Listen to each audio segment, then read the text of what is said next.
pada Pak Kemenang, kemudian pada kami. Alhamdulillahirabbil alamin.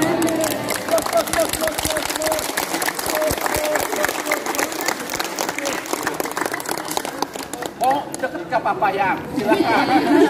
Dekat nggak apa-apa. Dekat kepada ibu silakan. Nah kan? Langsung aja. Langsung. Mobil di sini.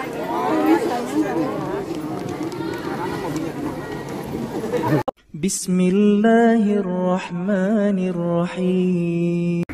Lanjut saja Pak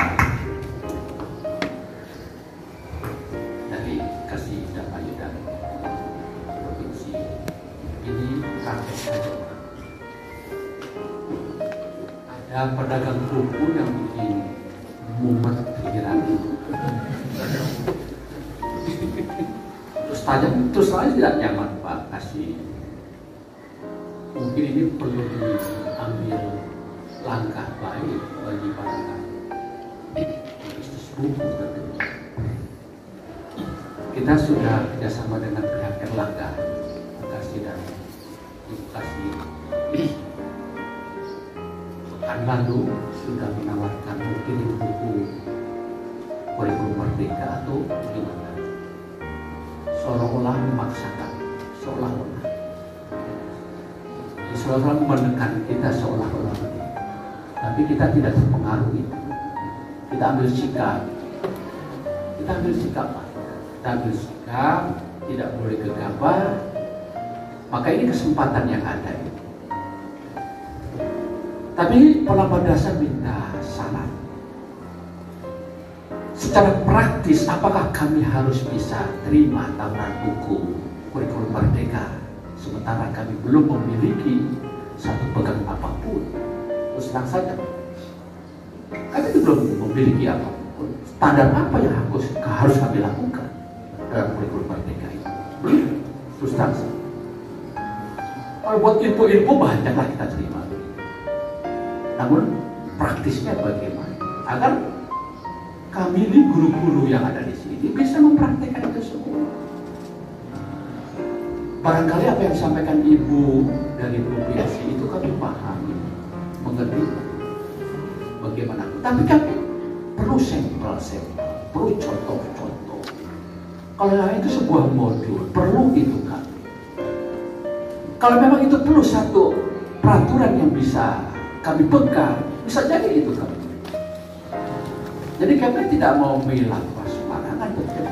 Makanya pas Ibu menjawab mau silaturahmi ke kami, sangat luar biasa kami bersyukur. Lagi dari Kasih dan Ayudan udah sangat-sangat luar biasa perhatian kepada Kasih dan selalu berharap pada Kasih. Jadi kita ditimpa harapan terus ya. Terus tenang aja. Landasannya apa itu belum? Ya kami harus berpijak dari mana? Nah ini sebuah nurani Pak, sebuah nurani. Intinya kami tidak gegabah. Kami membawa nama Indramayu tidak gegabah. Azitun, khususnya saya Azitun mengangkat Indramayu. Bagaimana Indramayu bisa tampil di pendidikan antar bangsa dan nasional dan antar bangsa. Itu saja sih. Komitmennya begitu. Tapi kalau misalkan di sini belum ada landasan dasar yang harus kami pegang itu, tidak punya kepada apa-apa. Mudah-mudahan harapan dari Pak Kasih dan Pak itu kami pegang. Harapan dari Ibu Kasih provinsi pun kami pegang. Itu kan ada doa. Alhamdulillah. Jadi kami harus sikapi apa? Ibu, buku kurikulum merdeka itu. Kami mohon, apakah harus kita terima? Tapi kami belum punya contoh-contoh yang harus kita terima. Itu Ibu. Saja Umar mau langsung saja pertanyaannya. Ya, sudah cukup ya? Cukup. Kira-kira sampai jam berapa Pak Kasih? Ibu Kasih. Kami nggak mau ganggu, terus terang saja. Pertanyaan banyak kami, terus terang saja.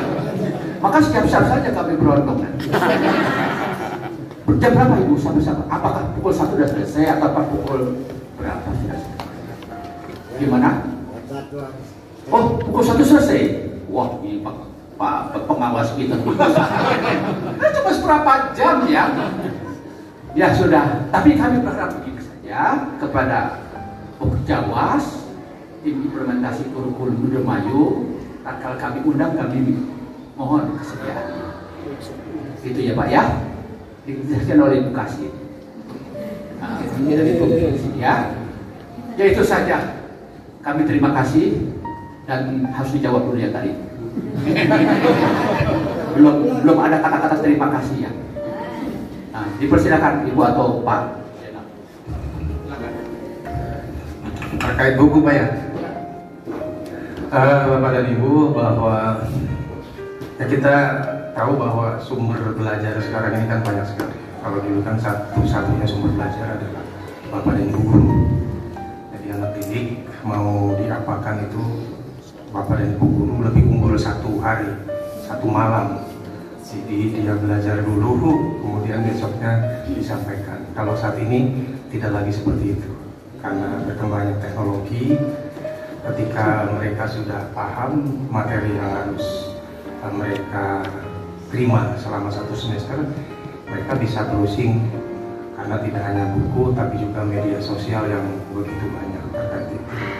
Nah, mengenai buku-buku itu kita akui Pak Kepala, banyak yang datang ke kantor gitu. Kantor kadang-kala kalau mau pulang itu foto-foto bersama dulu Pak, foto dengan kasih. Kadang-kala ini jadi modal ini. Ketika mereka ke madrasah-madrasah, ini saya sudah dari kasih, ada fotonya gitu. Bersama seperti itu. Jadi bukan itu Pak. Jadi kepada tamu siapa saja yang datang ke kami tidak pernah melarang. Bahkan ketika ada siswa yang mau konsultasi juga kami terima, kami layani dengan baik, karena kami adalah pelayan untuk memberikan sesuatu yang terbaik bagi mereka yang datang ke kami. Tapi hubungan dengan membeli buku itu tidak ada komitmen apapun dengan kantor Kementerian Agama, apalagi dari Kasih Pendidikan Madrasah. Dan terkait buku kurikulum, saya kira SK tentang penerapan kurikulum Merdeka saja di kita kan belum. Jadi jangan-jangan kalau bukunya dibeli, SK-nya tidak ada, bahkan kemudian 2024 berubah, jadi mubazir juga. Jadi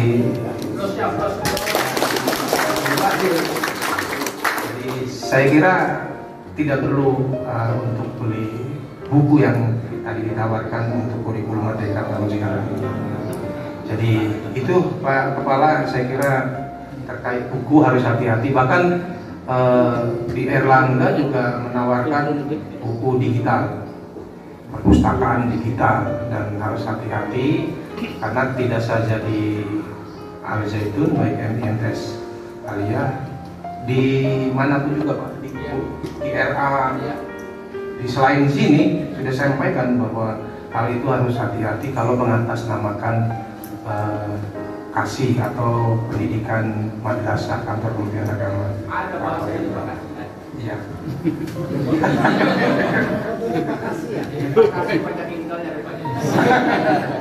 Ya, terima kasih itu Pak. Jadi saya sampaikan itu, jadi tidak pernah ada komitmen apa-apa terkait dengan buku ataupun hal-hal yang sifatnya bisnis tadi, tidak ada. Terakhir Bapak dan Ibu, saya ingin menutup kegiatan ini bahwa kita harus ada 3 hal yang harus garis bawahi. Pertama, kita harus sepakat pada komitmen perubahan, bahwa era berubah, zaman berubah, anak-anak yang kita hadapi berubah, bahwa kita harus punya komitmen bersama untuk berubah. Jadi kita harus tetap belajar terus, bahwa pendidikan yang kita terima puluhan tahun yang lalu itu harus kemudian di-upgrade di masa kini dan masa yang akan datang, agar kemudian anak-anak kita yang kita berikan itu sesuai dengan zaman mereka. Jadi ada komitmen perubahan bersama-sama oleh kita. Kita belajar dari burung burung yang luar biasa besar itu, burung Raja Wali. Burung Raja Wali itu kalau sudah 40 tahun itu kukunya panjang, kemudian bulu-bulunya menebal, dan paruhnya juga menjadi bengkok gitu. Jadi terbangnya lemah, penglihatannya lemah. Kenapa lemah terbang? Karena sayapnya sangat tebal, tidak bisa mencengkeram. Kenapa? Karena kukunya sudah panjang, tidak bisa mematuk lagi karena sudah bengkok. Untuk bisa hidup 30 tahun yang akan datang, burung Raja Wali itu harus menyendiri di suatu tempat, mengasingkan diri, berkontemplasi. Dalam kontemplasi itu bukan diam, bukan tetapa, tapi dia mematuk-matukkan paruhnya agar kemudian paruhnya lepas, berganti dengan paruh yang baru. Mematuk-matukkan sayapnya agar sayapnya lepas dan berganti dengan sayap-sayap yang baru. Mematuk-matukkan kukunya agar kemudian berganti dengan kuku yang baru. Bukan sesuatu yang ringan, tetapi sesuatu yang sangat amat sakit bagi burung Raja Wali itu. Tapi demi perubahan harus dilakukan. Dia harus berkontemplasi, harus melakukan itu. Nah, kalau kemudian itu sudah terlalui, kukunya bisa tumbuh kuku yang baru, sayapnya bisa tumbuh sayap yang baru, maka dia akan bisa hidup 30 tahun yang akan datang.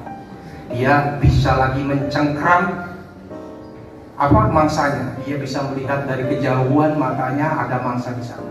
Bisa terbang lebih jauh lagi 30 tahun yang akan datang. Jadi kalau kita sekarang ini merasa puas dengan kualifikasi dan kompetensi yang kita miliki sekarang ini, kemudian kita tidak belajar lagi, maka kita akan seperti burung hantu yang tebal sayapnya, yang paruhnya bengkok, tidak bisa apa-apa. Untuk menghadapi anak-anak zaman di hari ini, maka komitmen perubahan itu harus menjadi sesuatu yang kuat yang ada pada diri kita semua. Satu itu. Yang kedua adalah perubahan mindset. Komitmen perubahan yang kita canangkan bersama dalam sebuah lembaga, tapi tidak dibarengi dengan perubahan mindset kita. Mindset kita tidak berubah, tetap saja mindsetnya adalah mindset kertas pensil. Pembelajaran kita masih pembelajaran menggunakan blakbak kapur. Tidak ada perubahan ke arah digitalisasi bersama-sama. Mindset kita tidak berubah, tidak belajar lagi, maka tidak ada gunanya komitmen perubahan yang kita canangkan. Dan kedua poin ini akan bisa berjalan dengan baik kalau poin yang ketiganya terpenuhi. Poin yang ketiganya itu adalah kemauan. Jadi dua poin tadi itu kalau kemudian kembali lagi kepada habitat kita, ya kurikulum ya kurikulum, tapi ngajarnya tetap saja. Kurikulumnya berubah, tapi pola mengajarnya sama seperti pola dulu. Tidak ada kemauan apa-apa. Nah, tidak akan berhasil dua poin yang saya sanakan tadi. Jadi semuanya akan berhasil kalau kemudian poin yang ketiga itu adalah kemauan, dan kemauan juga didukung oleh lembaga yang ada kita bersama-sama. Jadi saya mengharapkan bahwa kualifikasi pendidikan terpenuhi dengan baik. Suatu saat nanti kita datang ke Zaitun itu sudah S3 semuanya, Pak. Kompetensi gurunya, kompetensi pribadi, kompetensi sosial, kompetensi pedagogi, ya, kompetensi profesional itu sudah terlewati dengan luar biasa dengan digitalisasi madrasah ini. Itu harapan kita. Terima kasih, dan mudah-mudahan Allah memberikan hidayah dan taufiknya kepada kita semuanya, kekuatan iman dan kekuatan ilmu pengetahuan dalam rangka mencerdaskan kehidupan bangsa yang lebih baik di masa yang akan datang. Kejayaan untuk bangsa kita, bangsa Indonesia. Merdeka! Merdeka! Assalamualaikum warahmatullahi wabarakatuh.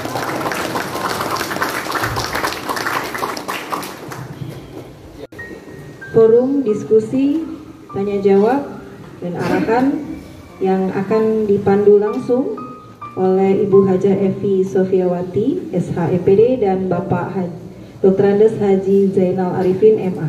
Disilakan. Silakan.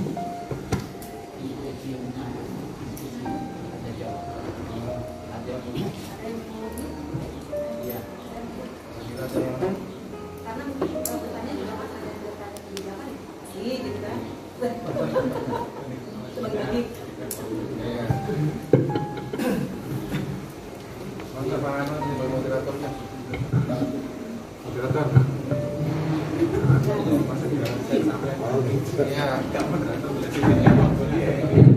Baik, terima kasih.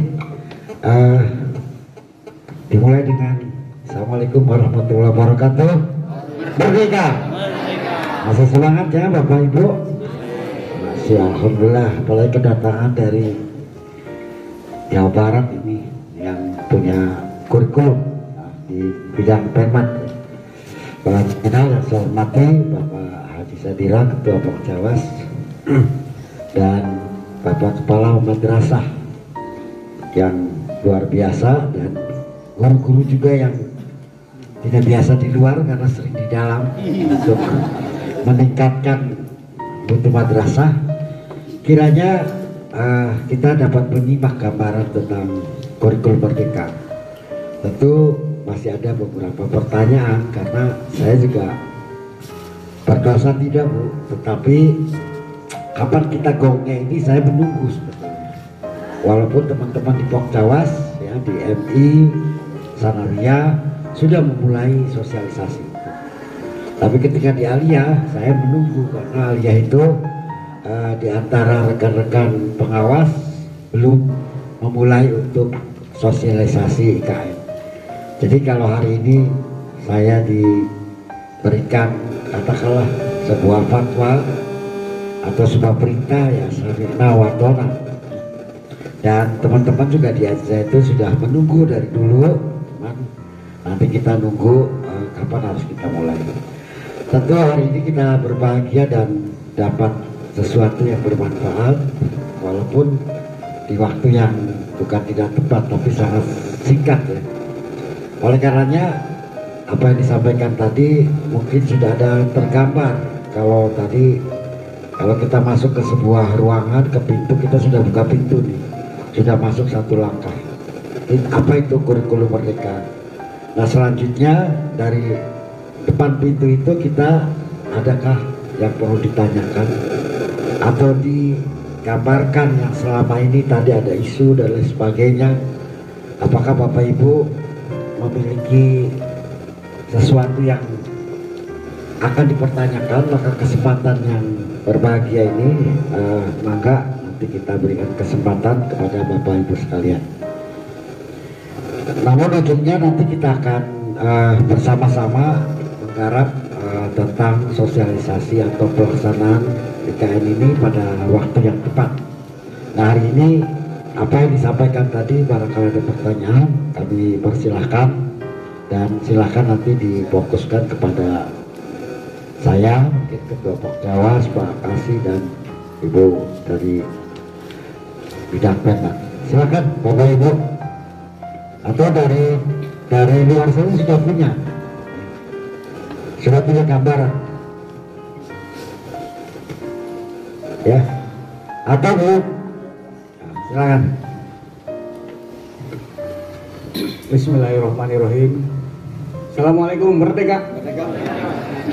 Saya Suherman, Wakil 1 Kepala Madrasah.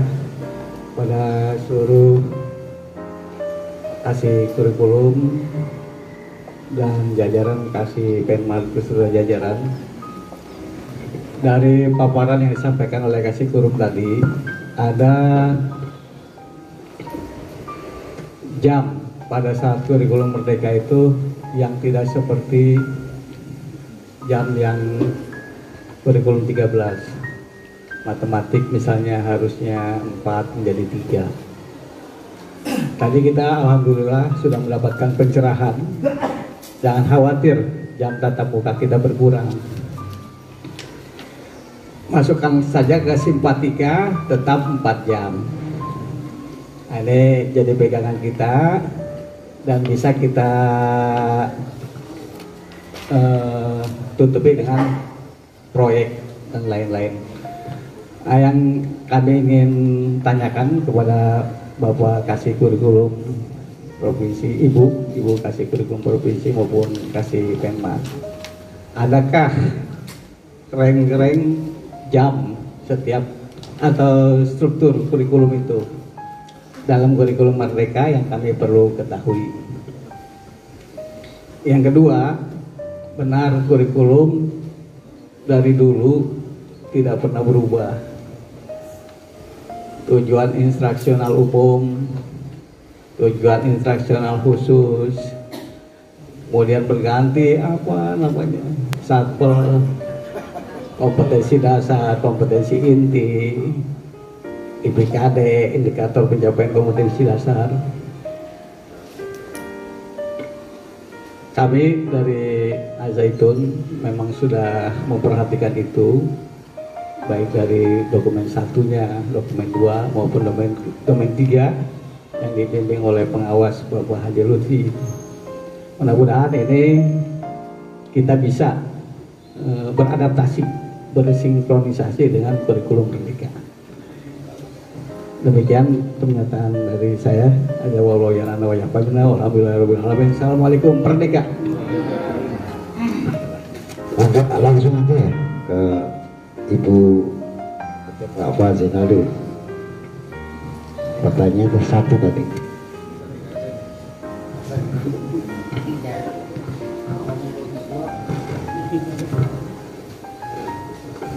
Baik.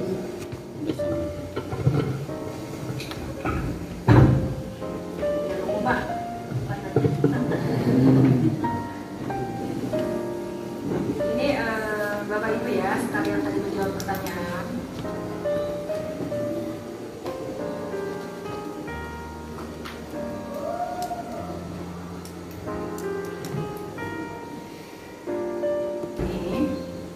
Ini struktur kurikulumnya ada di 347 ya.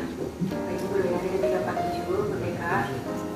Nah, terus ini saya juga perlu infokan di sini.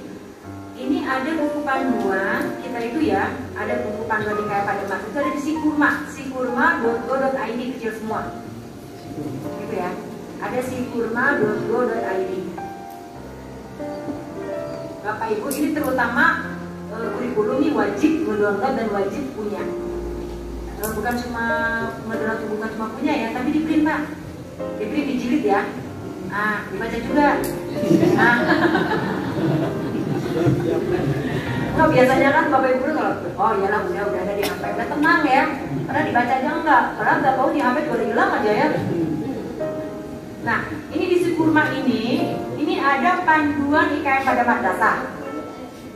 Lalu ada juga panduan pengembangan, nah ini kurikulum operasional madrasah. Jadi ada kayak dulu kan kita punya panduan penyusunan dokumen 1 ya. Nah, ini panduan pengembangan kurikulum operasionalnya ada di situ. Ada bab 1, bab 2, tapi bab 2. Nah, kayak visi misi. Kalau kita kan waktu di dokumen 1 kan itu bab 3 ya. Sekarang itu ada di bab 2. Di kom itu ya, bab 1-nya analisa, karakteristik segala macam, bab 2-nya visi misi, bab 3-nya itu ada di kom itu. Namanya kom sekarang ya. Kurikulum operasional madrasah ada di situ. Lalu ada juga panduan pembelajaran dan asesmen. Jadi ada panduan pembelajarannya, ada panduan penilaiannya atau asesmennya Bapak Ibu. Itu ada ya di Sikurma itu ya. Lalu ada panduan P5RA. Nah, ini tuh project pelajar Pancasila ya Bapak Ibu ya. Tapi kalau di kita ditambahin project pelajar Pancasila rahmatan lil alamin.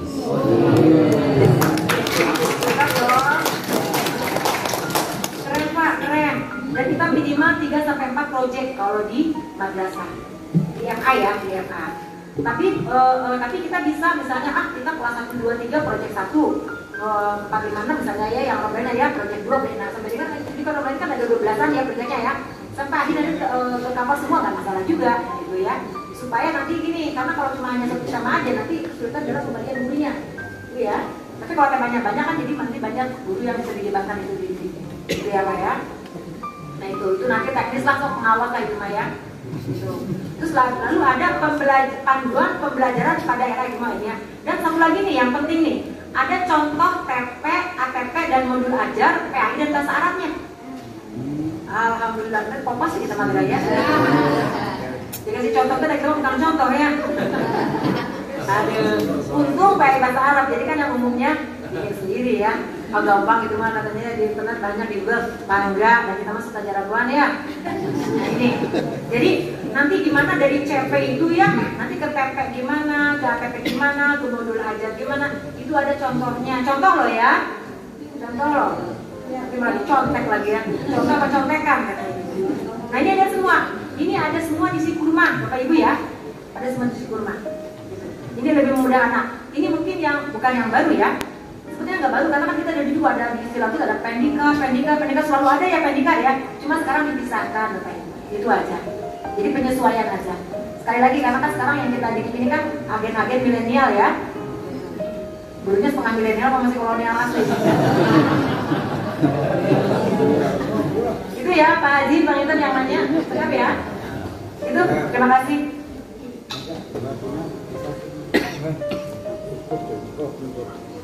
Baik, silakan.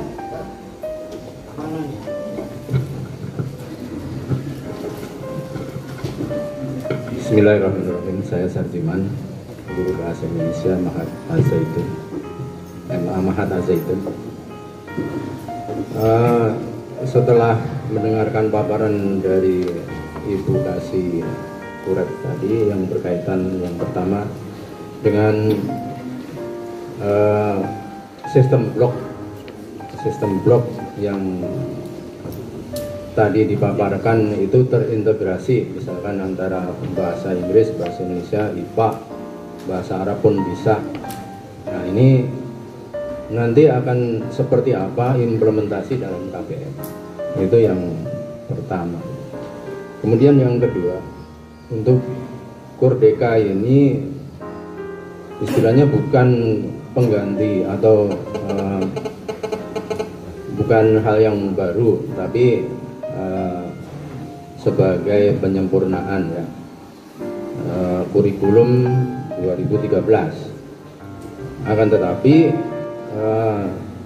pada hakikatnya ini sebenarnya ya baju baru saja, tapi dalam istilah-istilah saja yang berubah seperti pada cape, tape dan seterusnya itu tadi.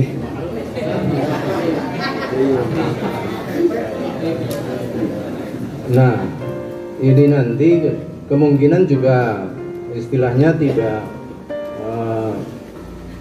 memberikan perubahan yang signifikan pada kemajuan Indonesia menurut saya.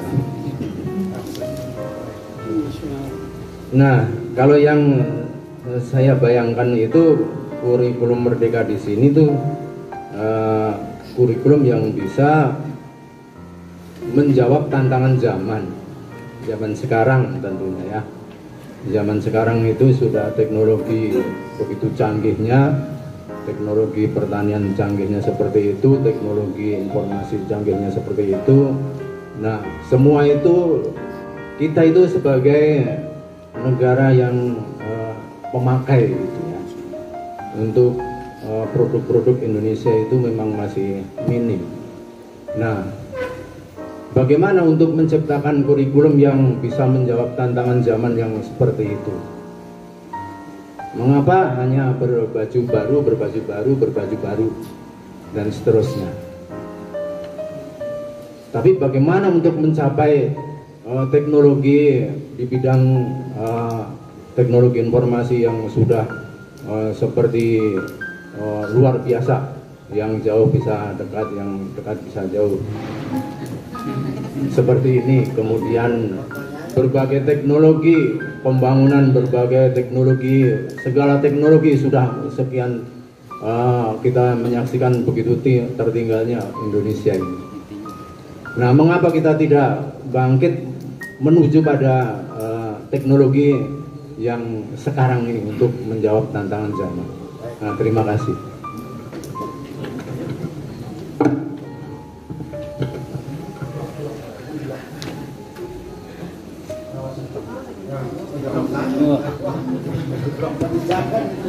Iya, masalah kebijakan ya. Iya, kalau kebijakan mah enggak, kalau teknik.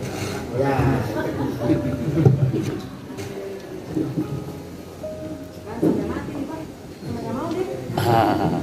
Pakai satu.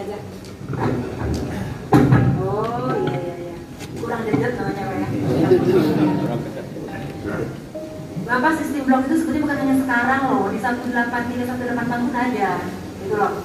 Jadi kan sekarang kita dikasih misalnya kan kalau nggak salah kelas 10 itu 1.400 sekian ya, kelas 12 itu kelas 11 itu 1.500an kalau nggak salah ya. Itu nanti kurikulumnya itu bisa misalnya kita mau bikin kan sekarang ini kan jalan itu kan 1 mingguan ya, nanti mau bikin 2 mingguan aja atau 3 bulan pun boleh nanti gitu. Nah misalnya gini, kayak misalnya sekarang ini nih misalnya pelajaran olahraga nih, hari Senin 2 JP, hari Rabu 2 JP ya, misalnya gitu ya. Selama ini misalnya 2 kali nih. Nah kalau 2 kali anak-anak kan kadang-kadang begitu buka kaos sudah masuk pakai lagi karena cuma 2 JP kan. Nah nanti mah diblokin aja deh jadi 4 JP.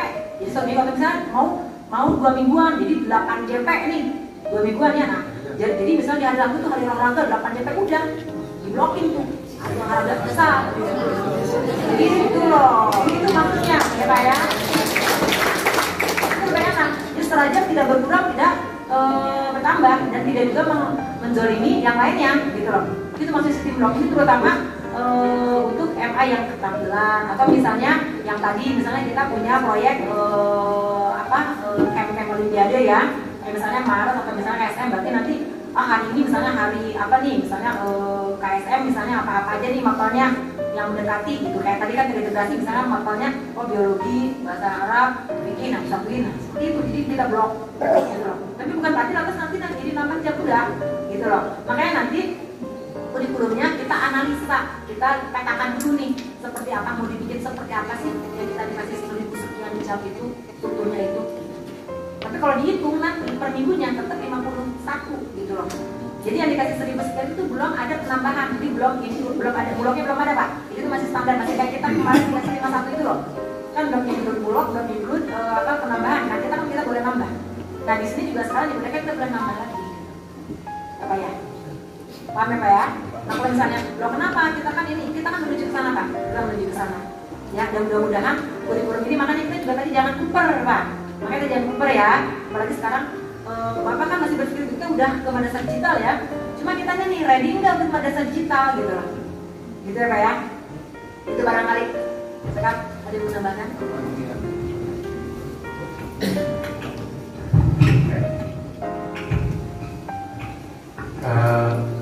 Justru kurikulum yang dibangun sekarang Bapak dan Ibu dalam rangka menjawab tantangan zaman. Jadi ada kesalahan masa lalu yang perlu jadi catatan kita semua nih. Karena saya juga di tahun 87 itu kan sudah sebagai guru Pak. Ada beberapa perubahan. Pertama, kita dalam proses pembelajaran itu di awal-awal kita dikenal dengan menggunakan sabak. Sabak itu seperti papan tulis kecil di musola-musola, di masjid-masjid. Ketika ustadz itu menyampaikan pelajaran, kalau daya ingatnya tidak kuat, maka pelajaran itu tidak akan sampai. Karena begitu ganti pelajaran, maka diganti lagi, dihapus lagi gitu pakai kakur ya. Zaman itu berganti dengan kertas dan pensil. Sampai tahun 2017 kita mengenal istilah ujian nasional. Bahkan di akhir itu ada ujian nasional berbasis komputer. Jadi masih ujian nasional yang arah capaiannya itu adalah kognitif. Jadi kesalahan masa lalu kita itu misalnya dalam proses pembelajaran. Ini kita sampaikan secara umum, secara general, bahwa kebiasaan guru itu mengajar hanya berdasarkan satu referensi buku yang dimiliki oleh dia. Bahkan kadang-kadang menjadi prihatin kalau buku itu adalah berupa LKS yang begitu tipis yang disampaikan kepada anak-anak kita. Kita tidak pernah tahu silabusnya seperti apa. Bahkan RPP yang kita buat adalah RPP copy paste yang ketika saya meriksa itu masih ada Madrasah Aliyah Yogyakarta, masih SMP tertentu gitu, karena memang copy paste dan tidak dirubah oleh kita, tidak berubah. Capaiannya seperti itu. Dan satu-satunya sumber belajar dari siswa adalah memang saat itu adalah guru. Tapi guru hanya berdasarkan satu buku referensi saja. Dia tidak pernah membuka silabusnya seperti apa. RPP-nya juga dibuat seperti itu. Dan pembelajaran itu berlangsung dalam 1 semester, ditambah semester lain, kemudian ulangan. Ulangan juga, naskah soal yang kita buat di madrasah itu bukan hasil naskah soal yang kita buat bersama. Dari mulai kisi-kisinya seperti apa, kemudian naskah soalnya seperti apa. Naskah soalnya juga dipasok, dikirimkan kepada kita, dan kita membuat itu, diberikan kepada anak.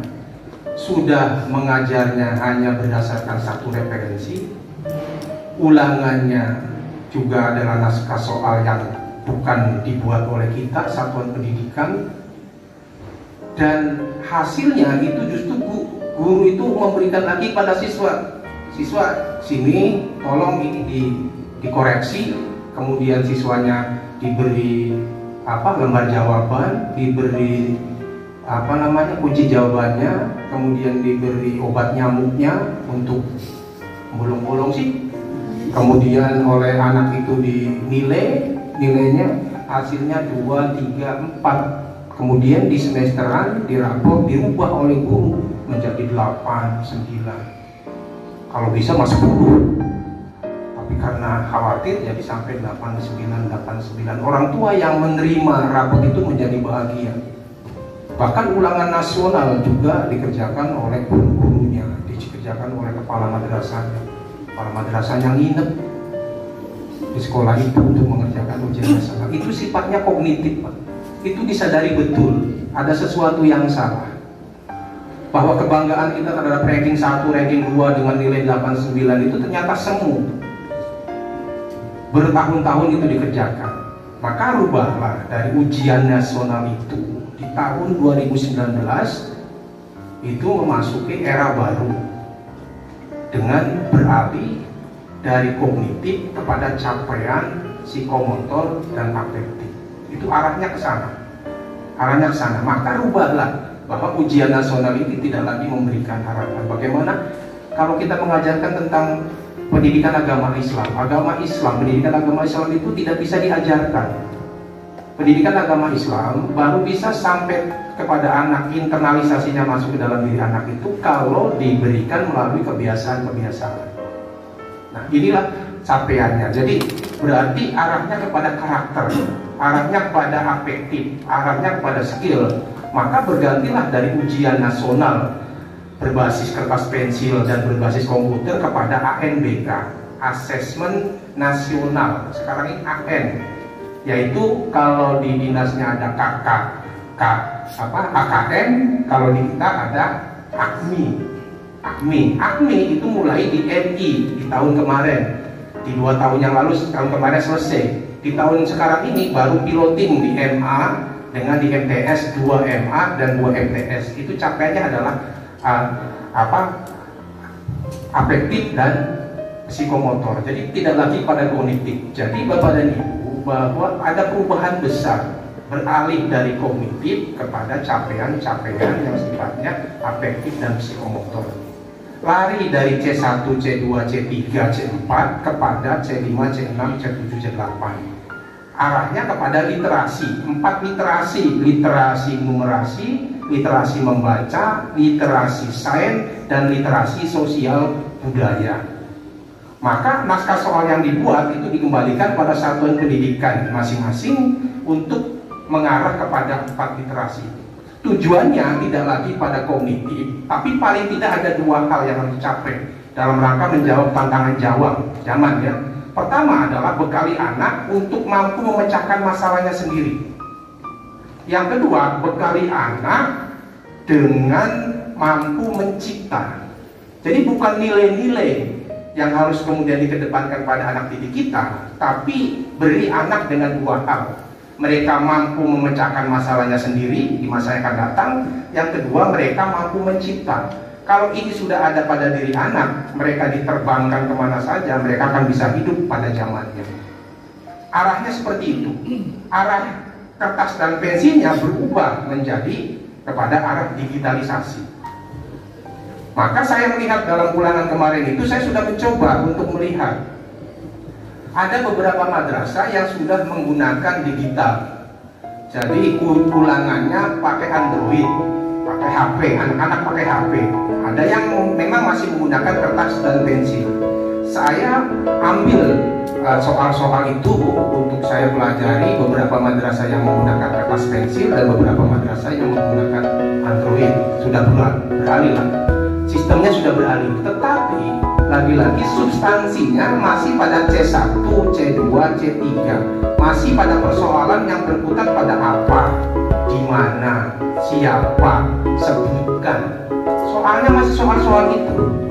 Tidak lagi pada literasi membaca, literasi numerasi, literasi sains dan literasi sosial budaya. Tidak lagi ke arah itu. Walaupun masih Android, tapi masih pada berputar pada persoalan di mana, sebutan, siapa. Naskah soalnya masih seperti itu. Nah, inilah yang masih menjadi PR kita. PR yang dibuat oleh kita masih PR yang paralel. Bapak dan Ibu, bahwa anak-anak kita yang dalam satu kelas itu mungkin juga mereka akan ada yang tipenya visual, anak kita ada yang tipenya audio, anak kita ada yang tipenya kinestesis. Kalau kita punya tes psikologi diagnostik di awal tahun pelajaran ketika PPDB, kita sudah memblok-blokkan bahwa ada anak tipenya visual, ada anak yang tipenya kinestesis, ada anak yang tipenya audio. Ketika kita mempunyai anak semacam ini dalam satu kelas, maka RPP yang kita buat juga namanya RPP diferensiasi. Akan berbeda capaian-capaian pelajarannya. Tidak kemudian secara general kita membuat RPP dengan tujuan yang sama. Kenapa? Karena anak-anak kita berbeda di kelas itu. Kita sudah mengetahui dari awal, kalau ini sudah didiagnostik oleh kita, maka kita akan tahu kemampuan anak ini, kelebihannya di sini, kemampuan anak ini, kekurangannya di sini. Jadi didiklah anak kita agar mereka mampu memecahkan masalahnya sendiri dan mampu mencipta. Ini tugas besar kita di masa yang akan datang mulai hari ini. Itu ada dikemas dalam kurikulum merdeka. Maka ada blok-blok tadi. Jadi ada inovasi, ada kreativitas dari kita. Bagaimana kemudian dalam KSN kemarin kita melihat soal-soal itu banyak dari bahasa pengantarnya adalah bahasa Arab dan bahasa Inggris. Yang saya melihat ini bunyinya saja kayak sulit untuk menjawab soal, karena bahasa pengantarnya adalah bahasa Arab dan bahasa Inggris. Itulah kenapa harus kemudian ada salah satu yang tidak parsial tadi, harus menjadi satu sebagai holistik yang satu-satu. Nah itu maksudnya. Jadi kurikulum itu perubahannya itu sudah dievaluasi mereka untuk menuntut tantangan zaman yang akan datang. Didiklah anakmu karena mereka akan hidup pada zaman yang berbeda dengan zamanmu.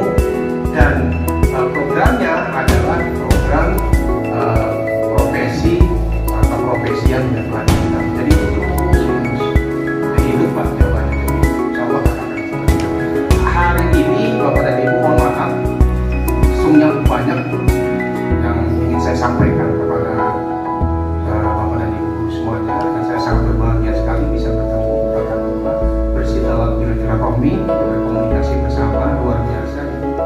Tetapi juga Pak Ibu Kasri juga ada tugas lain di Manila 1, jadi mungkin dibatasi Pak. Dan saya siap bersama tim Kurikulum Merdeka untuk suatu saat bisa bertemu kembali secara teknis.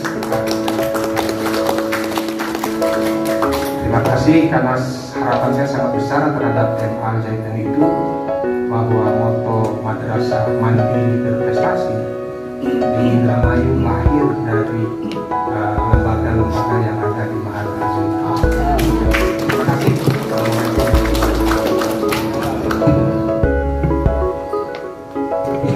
Saya kira tidak terpuaskan. Saya yakin kalau sudah puas sudah tidak perlu lagi ada sosialisasi atau itu lagi. Namanya mereka masih harus lebih tahu banyak, dan insya Allah jadi sesuai dengan arahan Pak Kasih, minimal waktu dekat kita akan coba bertemu lagi. Ibu Kasih dari Kabil, ya saya ingin mengakhiri aja untuk tugas dari saya. Sebenarnya kedua ada dua agenda itu hari ini, yaitu monitoring dan evaluasi BPMU dan pembinaan itu sudah dua-duanya. Tapi kalau memang ada agenda lain mungkin kita akan hadir di pertemuan ini. Tapi sebelumnya kami atas nama Pokjawas Pak Sadira yang baru dilantik kemarin, yang jadi ketua Pokjawas itu tiap 5 tahun diganti. Saya Sabi Kunal Awalun sekarang sudah jadi anak buah beliau. Jadi saya untuk urusan harinya dibawa oleh beliau. Terima kasih Pak Haji Jenal yang sudah hadir dari malam itu menyampaikan ke saya, awas ada tamu. Ya, saya bilang, insya Allah saya penjaga gawang. Cuma kebobolan jaduan beliau. Ya. Biasanya orang dekat dan lama. Gitu. Terima kasih Pak Kepala. Selanjutnya saya serahkan sepenuhnya untuk melanjutkan acara atau menutup acara ini. Terima kasih teman-teman. Insya Allah bertemu pada kesempatan yang lain. Merdeka!